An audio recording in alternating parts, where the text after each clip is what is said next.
Eu sou o Kelvin Farias e esse aqui é o canal Autotelling News, onde eu falo sobre notícias do mundo automotivo, notícias de Gearheads, todos os dias às 19 horas. Os vídeos aqui são feitos sem roteiro, são as minhas impressões do que está acontecendo no mundo automotivo, eu dou minhas opiniões enquanto você se entretém aí na sua janta. Espero que você esteja aí muito bom e vamos para as notícias de hoje.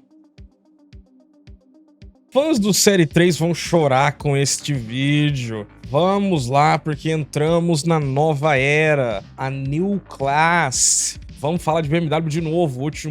Acho que o penúltimo vídeo foi muito legal sobre a nova versão perua de corrida, mas aqui nós temos o início da nova linguagem visual da BMW, da BMW.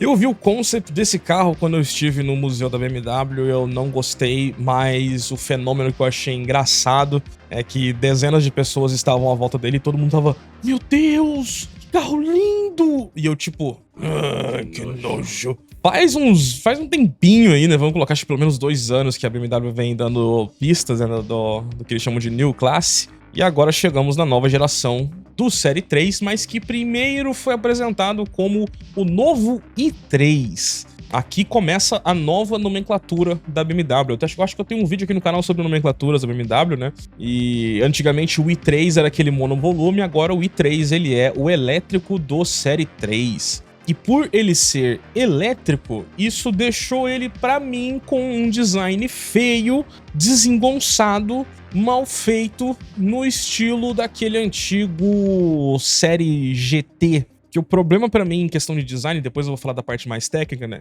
Da parte mais técnica, mas o problema pra mim em design está aqui, ó. Essa região aqui onde eu estou passando o mouse, onde desce aqui acima da caixa de roda, isso aqui é a coluna C, porque ela vem desde aqui de cima e faz um C em volta do carro, que isso aqui é a base estrutural, perfeito? Beleza. E o design automotivo alemão clássico, por exemplo, né, seguia essa fórmula, porque é uma fórmula matemática que deixa carros mais harmônicos. O design automotivo alemão clássico seguia a estrutura de volumes, onde você tem o volume 1 como a parte de motor, o volume 2 como a parte de passageiros, e o volume 3 como compartimento de carga, né? Aí quando o compartimento de carga é prolongado, aí vem o quarto volume aqui em cima. Então esse aqui ele é um sedã de 3 volumes. Só que ele não tem o caimento de teto acentuado o suficiente para ser um sedã do tipo fastback, mas também não tem um caimento de teto que define muito bem os volumes. Ele fica no meio termo ali, num limbo esquisito. Isso gera, né, para que o carro consiga ter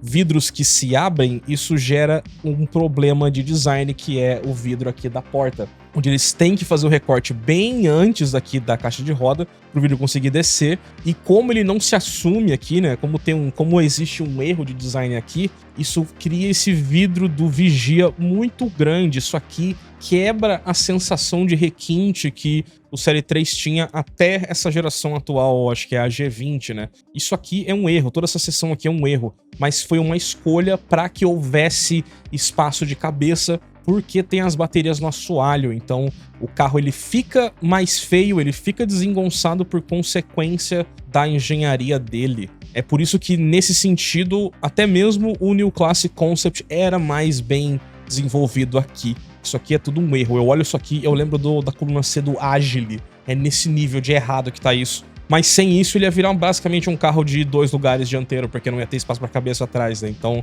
a merda, né? Uma merda que o carro elétrico acabou ficando assim. Outra coisa que eu não gostei também é que ele tem essas maçanetas embutidas, que primeiro eu achava bonito, depois que eu vi que teve alguns casos de incêndio onde a maçaneta elétrica não funcionou e os bombeiros não conseguiam tirar os passageiros, depois disso aí eu comecei a achar a maçaneta embutida feia. Outra coisa também que eu não gostei, na questão da dianteira na visão de 3/4. De cima não aparenta muito, né, porque... Não, aparenta também pra caralho. Eles escolheram um formato de ângulo assim, visto de cima, que gera uma ilusão de ótica, onde parece que a distância deste ponto aqui até o início do LED é menor de um lado do que do outro. Isso é uma ilusão de ótica que deixa o carro torto. Então a dianteira também tá estragada. Especificamente na visão de 3/4, que é essa visão aqui, ó. Aqui fica ainda mais nítido, ó. Parece que ele é um carro vesgo. naquela questão de ver rostos na dianteira, ele fica como se fosse um carro vesgo. Então também não achei acertado isso daqui. Mas que é bem moderno aqui, estudo de farol, isso é bem moderno mesmo. Você tem um LED em pé e você tem várias posições ali dos elementos óticos ali, né? É um farol que fica muito caro e é bem tecnológico. Mas de modo geral, assim, há um pouco mais de harmonia do que aquele focinho de capivara da geração anterior, né? Você vê que tem uma linha aqui, ó. Imagina que tem uma linha juntando essa peça aqui, formando um triângulo. E aí você tem a mesma distância aqui que vai até daqui, ó, nessa pontinha pra cá, essa linha aqui, que forma outro triângulo aqui em cima. Então você tem aqui um pouco mais de harmonia do que a geração atual pra mim. Mas não achei um carro bonito, quero saber a opinião de vocês. Design é uma questão de opinião. Tirando essa questão aqui da coluna C tá errada, isso aqui é um erro matemático. Tirando isso, o restante é uma questão de opinião. Na minha opinião, continua um carro feio. Ou melhor, está mais feio do que a geração passada. Cada geração nova, o Série 3 foi ficando menos bonito. E confesso que tem um pouquinho de Peugeot aqui nessa traseira, né? Um pouquinho de cópia de Peugeot. Confesso que eu sinto falta da linha de cintura bem destacada, como a BMW tinha antes, né? Então, enfim, né? A parte de design, pra mim, é uma regressão. Na parte de engenharia, é onde tem algumas evoluções que a gente vai falar agora. Não, desculpa, não vamos falar ainda da parte de engenharia. Vamos falar primeiro mais um pouquinho sobre o interior, porque a BMW conseguiu criar um dos volantes mais feios de todos os tempos, porque ele gira e fica também assimétrico. E eu ainda não vi nenhum carro bonito que tenha essa divisão entre volante e cluster, não sei. Não gostei. O exterior ficou muito tosco. A tela também aqui, ó, ela é inclinada em itálico, também assimétrica, não tem simetria alguma nesse carro e isso me dá gastura, cara, me faz sentir como se eu tivesse toque. Outra coisa também que faz ele ter essa posição de dirigir elevada também é o ângulo que tá aqui, o head-up display também. Não gostei de nada, não gostei de nada. Talvez só a lanterna que eu achei bem autêntica, mas de resto não gostei de nada aqui. Mas agora sim vamos falar da parte de engenharia.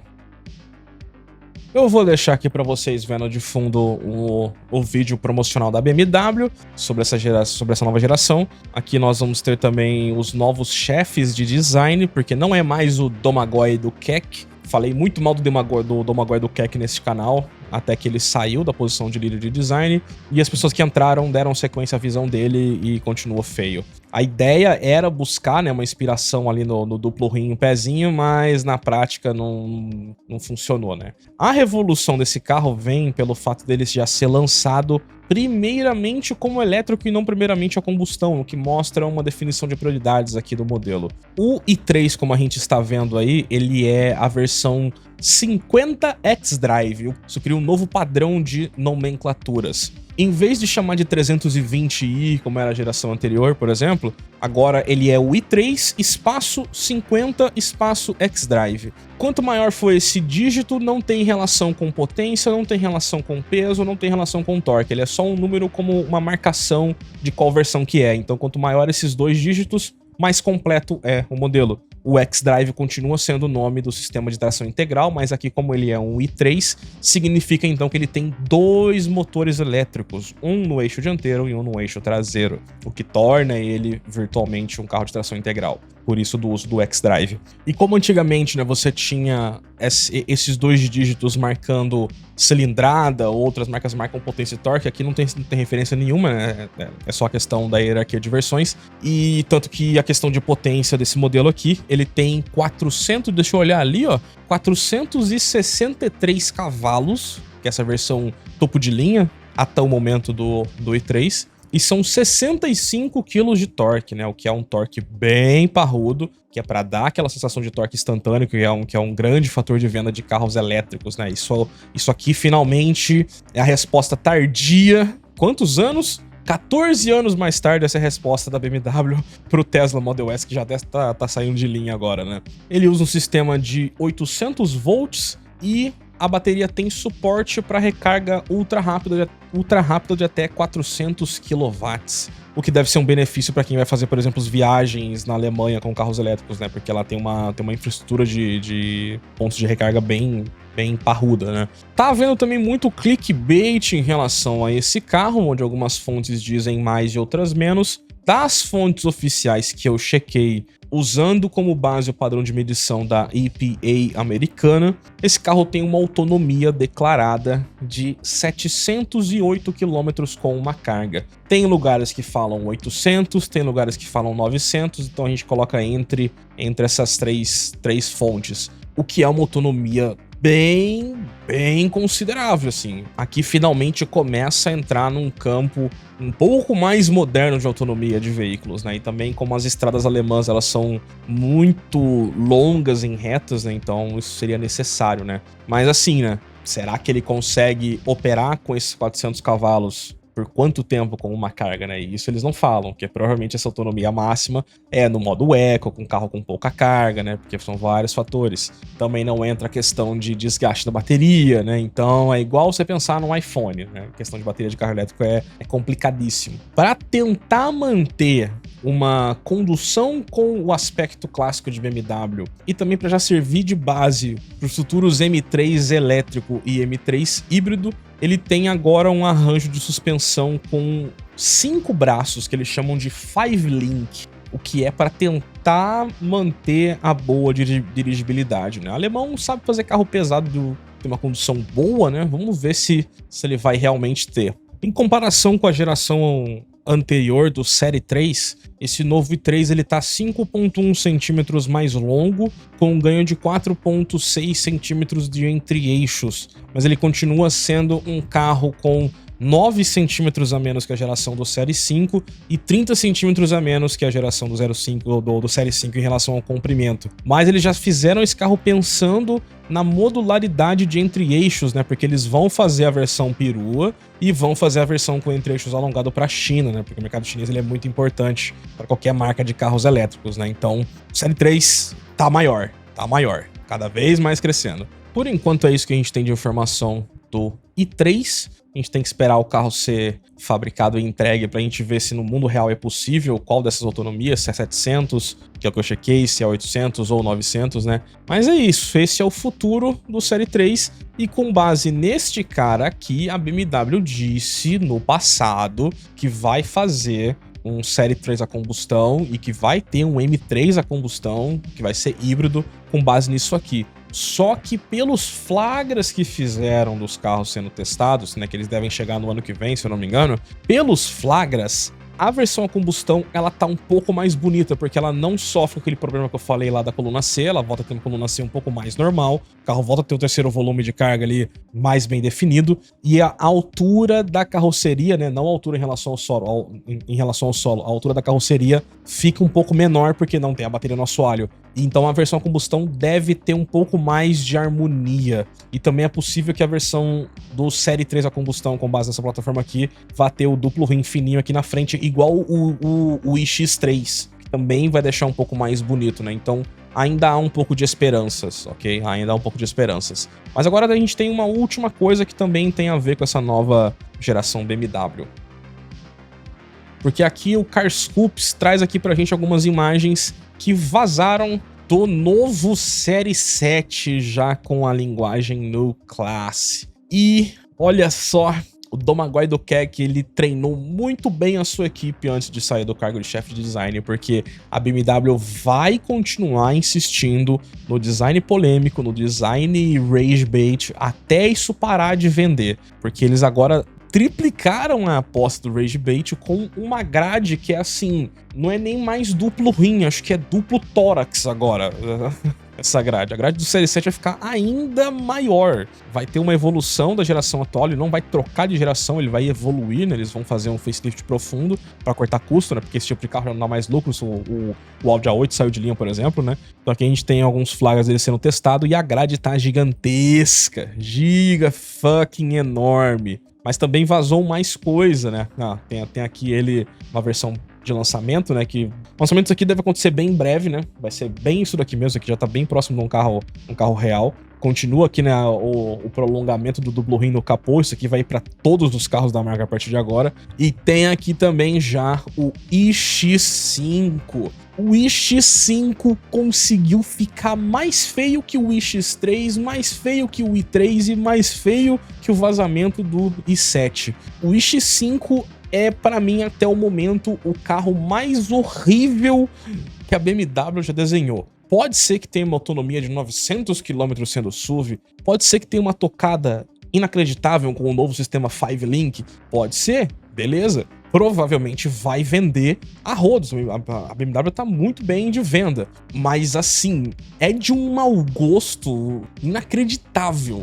Eu não esperava que eles conseguissem, né, que esse novo time de design conseguisse ser pior que o Domagoj do Keck. Olha isso daqui. Olha essa traseira, pelo amor de Deus, não dá. Eu tô muito ansioso pra ver os comentários, pra ver o que vocês vão achar, porque olha, pra gostar disso aqui tem que ser uma pessoa com gostos bem peculiares, viu? Bem peculiares. Quando a gente pensa no X5 lá dos anos 2000, era um SUV muito mais bonitinho. Eu nem gosto de SUV, mas o X5 original ele era muito mais bonitinho. Puta merda, até a geração atual é mais bonita que isso. E eu tenho informações internas de que a qualidade construtiva da BMW piorou muito, né?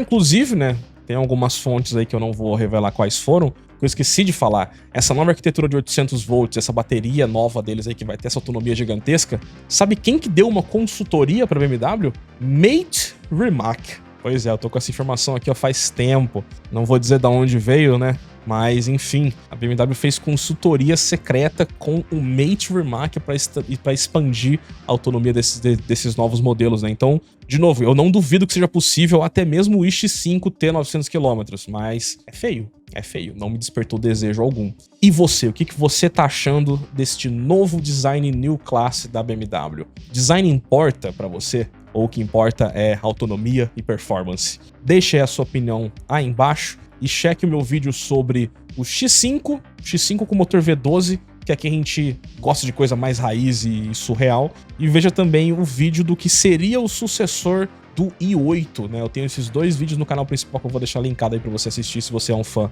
da BMW assim como eu, beleza? É isso. Esse vídeo então fica por aqui. Se você gostou, deixa aquele like, hype o conteúdo, se possível também, estiver vendo pelo celular. Se inscreve para não perder os próximos e um salve para os membros que estão aparecendo aqui do lado, fechou? Um abraço e até a próxima. Valeu!